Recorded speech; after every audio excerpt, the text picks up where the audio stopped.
Russia's powerful weapon isn't just a jet, it's the threat that keeps Poland and NATO awake at night.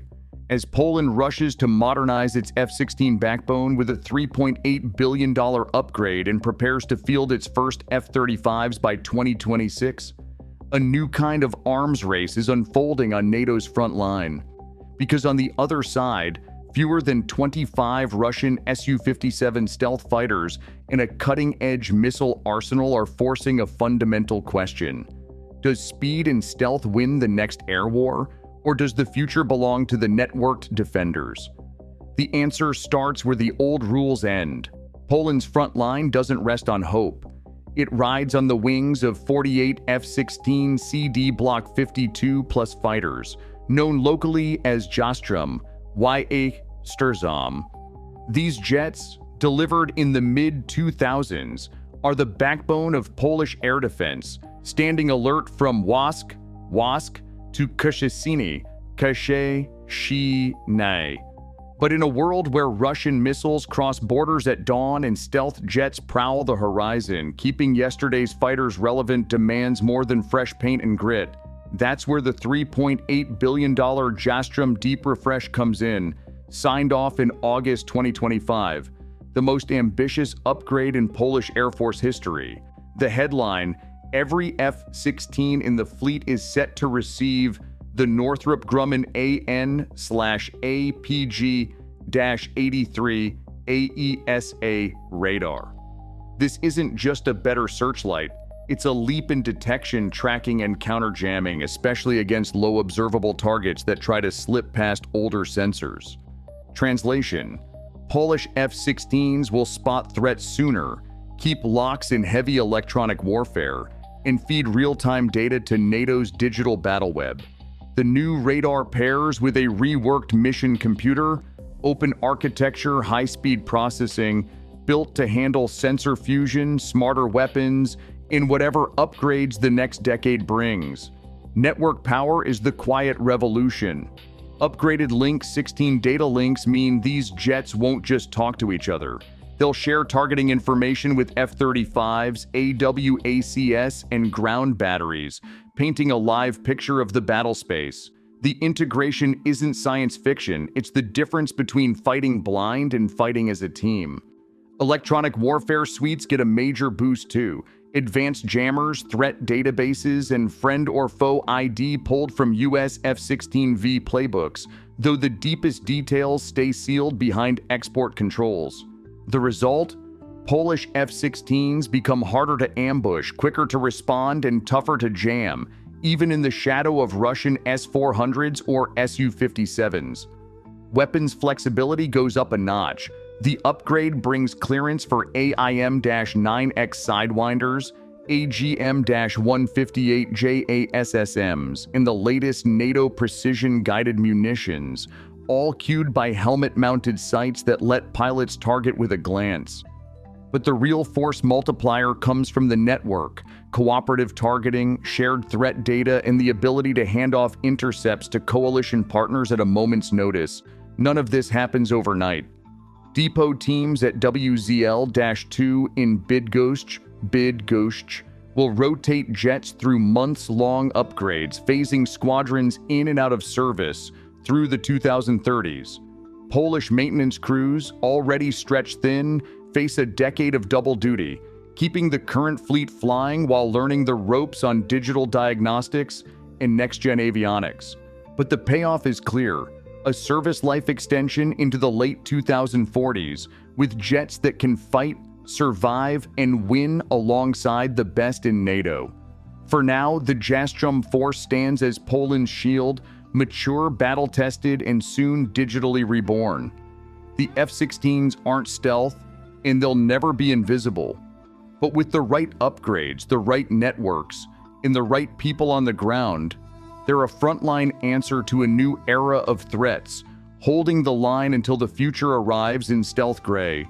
The future of Polish air power arrives in low observable gray coded Lightning II. 32 F-35As are on order.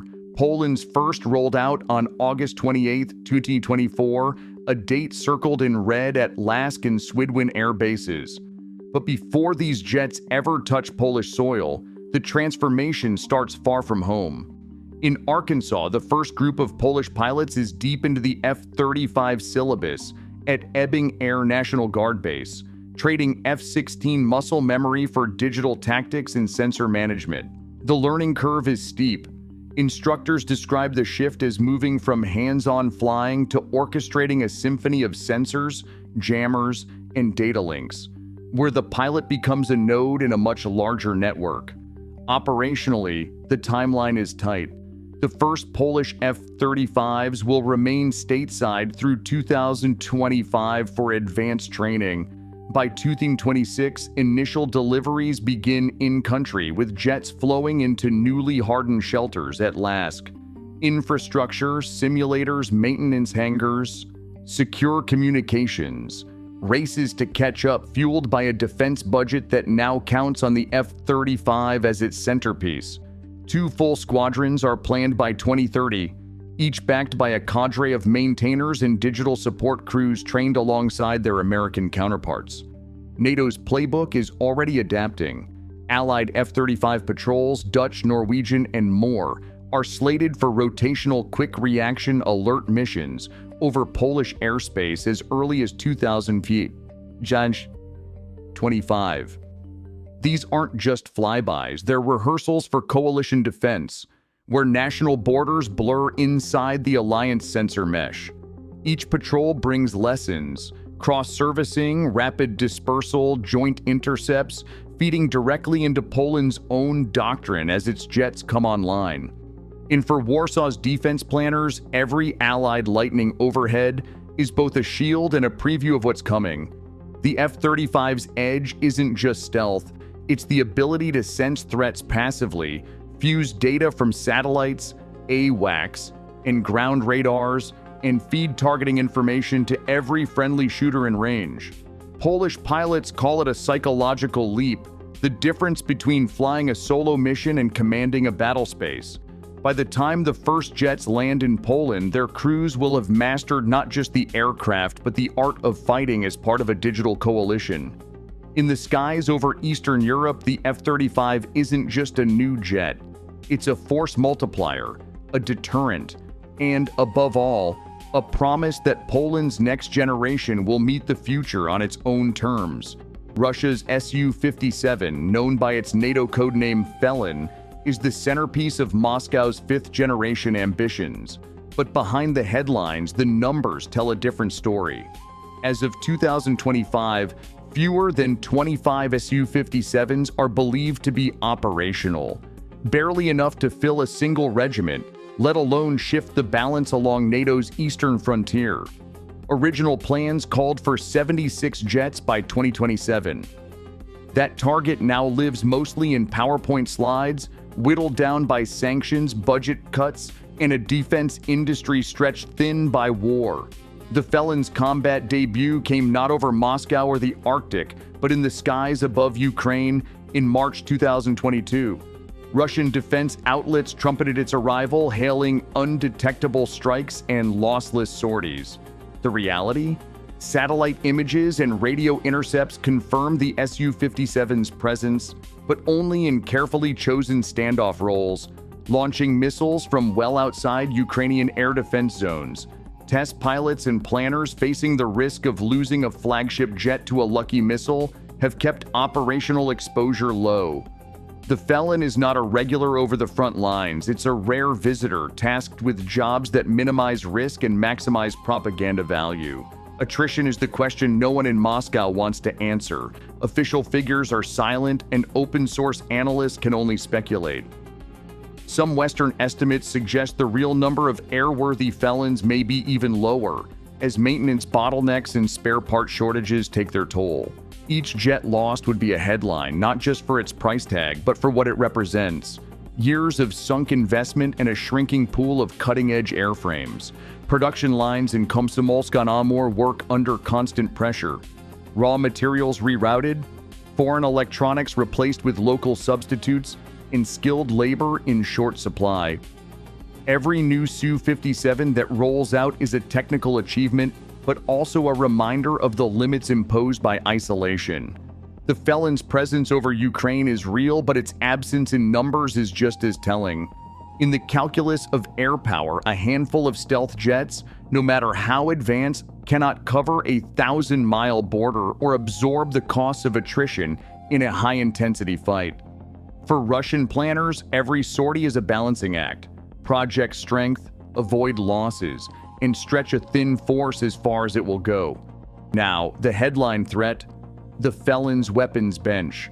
Russian engineers built the Su-57 around a simple promise: hit first, hit far, and stay hidden as long as possible. The missile suite is the proof. The K-77M, Russia's latest take on the R-77 family, claims a reach of up to 200 kilometers. That's beyond visual range, radar-guided, and designed to punch through crowded airspace. If you can find the target before it finds you. But there's a catch. To carry a full load of K-77Ms, the Su-57 often mounts them externally, slung under the wings instead of tucked inside. Each pylon adds drag and radar signature, chipping away at the jet's low observable profile. The stealth paradox: more missiles means more firepower but less invisibility. Enter the R-37M. This is Russia's heavyweight, designed to swat high-value targets like AWACS or tankers from up to 300 kilometers away. On paper, it's a missile that rewrites the engagement envelope, letting a Su-57 threaten support aircraft while staying well outside most return fire. But the R-37M is too large for the felons' internal bays. Every time it's loaded, it rides on the wings, broadcasting the jet's presence to any modern radar network. In Ukraine, open-source photos confirm Su-57s flying with these missiles exposed, trading stealth for standoff reach. It's a calculated risk, and a reminder that in the real world, perfect invisibility rarely survives contact with operational demands. The strike suite rounds out the arsenal. Kh-59 Mk2 and Kh-38 standoff missiles give the Su-57 teeth against ground targets, letting it launch precision attacks from beyond the range of most air defenses. These weapons turn each felon into a dual-role threat: air superiority when needed, deep strike when ordered. But again, maximizing loadout often means going loud. External carriage, higher radar cross-section, and more ways for Polish and NATO sensors to catch a glimpse before the felon can slip away. Russian designers have always favored reach and punch, even if it means sacrificing some stealth at the margins. The result is a fighter that can threaten from distance, but becomes more visible the heavier it's armed. For Polish planners, that trade-off shapes every defensive play call. It's not just about matching jets one-on-one. It's about building a network that can spot the felon as soon as it goes from shadow to silhouette and cue the right response before the missiles leave their rails. Kinzhal is the missile that keeps air defense commanders up at night. Russia calls it the Kh-47M2, an air-launched ballistic weapon slung beneath the belly of a MiG-31K, or in smaller numbers, a Tu-22 M3M bomber. The brochure headline is Mach 10. The operational reality: a missile that covers up to 2,000 kilometers in minutes, reaching speeds that compress warning timelines to the breaking point. Ballistic flight is the secret. Straight up then down, riding gravity and momentum rather than sustained engine burn. That's why every Kinzhal launch triggers a scramble across NATO's eastern flank, even though it's not the hypersonic wonder weapon that headlines suggest. The Kinzhal's threat profile is built on speed and reach, not magic. It launches from high altitude, arcing above most interceptors' engagement zones, then dives toward its target at velocities that stress even the best tracking radars. For Polish planners, that means a missile fired from Russian airspace. Kaliningrad, Belarus, or deep inside Russia, can threaten airfields, command posts, or logistics hubs across the country in under 10 minutes. The MiG-31K is the main delivery truck, chosen for its ability to sprint to launch altitude and speed, then break away before counterfire can catch up. The Tu-22 M3M offers longer range, but less flexibility. Think sledgehammer, not scalpel. For years, Kinzhal carried the aura of invincibility. Russian state media called it unstoppable, immune to Western defenses. That myth took a hit on May 13, 2023, when Ukrainian air defense crews claimed, and U.S. officials later acknowledged, a Patriot battery intercepted a Kinzhal over Kyiv. The evidence mangled missile debris, sensor logs, and a flurry of denials from Moscow. Western analysts pored over the fragments and engagement data, concluding that while the intercept geometry was favorable, terminal phase optimized queuing, the event proved Patriots could, under the right conditions, defeat even the fastest incoming threats. Not every shot will land and the cost per intercept is high, but the Kinzhal's aura of invulnerability cracked that night. Still, the missile's danger is real. Its speed and unpredictable trajectory compress reaction time, leaving air defense crews a narrow window to track, classify, and engage. Each launch forces a decision: where to allocate interceptors, which targets to prioritize, how to avoid being baited into wasting precious missiles on decoys. The Kinzhal isn't a regular tool in the Su-57's kit. It's a specialized threat, wielded from dedicated platforms designed to stress the entire defense system rather than duel with fighters head-on. For Poland and for NATO, the lesson is clear. In the era of Mach 10 standoff strikes, survival depends on more than just fast jets. It's about the network, the sensors, and the split-second calls made in darkened command bunkers as the countdown begins. System versus system is where the real contest plays out. Poland's jets, upgraded F-16s, and incoming F-35s don't fly alone. They're woven into NATO's digital web, where every sensor, radar, and missile battery feeds a shared picture. That's the edge: collective vision, layered defense, and the power to coordinate a response before a threat even crosses the border. At the heart of this network sits AWACS, the Alliance's flying command post.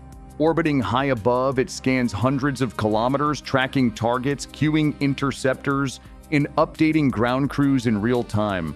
When a Russian Su-57 lights up its radar or a Kinzhal launches from Kaliningrad, the alert doesn't just ring in Warsaw, it pings across the alliance. Norwegian or Dutch F-35s, US tankers, and Patriot crews in eastern Poland all see the same threat, seconds apart. Down below, Poland's air and missile defense rings, Patriot and NASAMS, form concentric shields around key cities and bases. Each system covers a different slice of the sky. Patriots hunt ballistic missiles and high-flying threats, while NASAMS sweeps the low and medium altitudes. Fighters on combat air patrol orbit just outside these rings, ready to intercept what slips through. When a Kinzhal or cruise missile pops up on radar, the network assigns shooters automatically, stacking intercepts for the best odds. It's not a perfect wall, but it's a moving, thinking defense, one that adapts with every new launch. The real test came during NATO's Air Defender 23 exercise, the largest in decades. Over 250 Allied aircraft drilled the playbook, multinational jets, ground batteries, and AWACS fusing data to outpace simulated Russian attacks. Official summaries don't publish kill ratios, but commanders called the networked response unprecedented. Coalition forces tracked and engaged targets faster, survived longer, and forced Red Team assets to take bigger risks for smaller gains. Defense analysts highlight the lesson: isolated jets, no matter how advanced, fell quickly to a team that shared information and coordinated fires. NATO's network is not just hardware, it's doctrine, training, and trust. Command operators in darkened bunkers make split-second calls backed by a system that learns and adapts with every engagement. In wargame after wargame, the outcome is clear. The side that sees first, shares fastest, and reacts as a team holds the upper hand. For Poland, the question isn't whether one jet can outfly another. It's whether the network can outthink the threat. In this contest, the answer is written in the sky: layered, digital, and collective. In August 2025, Poland signed a $3.8 billion contract to upgrade its 48 F-16C/D fighters. while 32 F-35A jets are on order, with the first already rolled out on August 28, 2024. These steps mark a decisive shift from Cold War-era defenses to a fully NATO-integrated air force. Russia's Su-57, by contrast, remains limited. Fewer than 25 jets are in service as of 2025. In operational losses and true capabilities are still unconfirmed in public sources. The Kinzhal missile, though advertised at Mach 10, was intercepted over Kyiv in May 2023, showing even advanced threats are not invulnerable. Yet much remains classified. Real attrition rates for Russian platforms and the effectiveness of full-scale NATO-integrated air defense are not fully disclosed. Today, the balance is not decided by any single aircraft or missile, but by how well each side connects its sensors, weapons, and allies. For Poland and NATO, networked defense remains the most proven answer to Russia's evolving arsenal.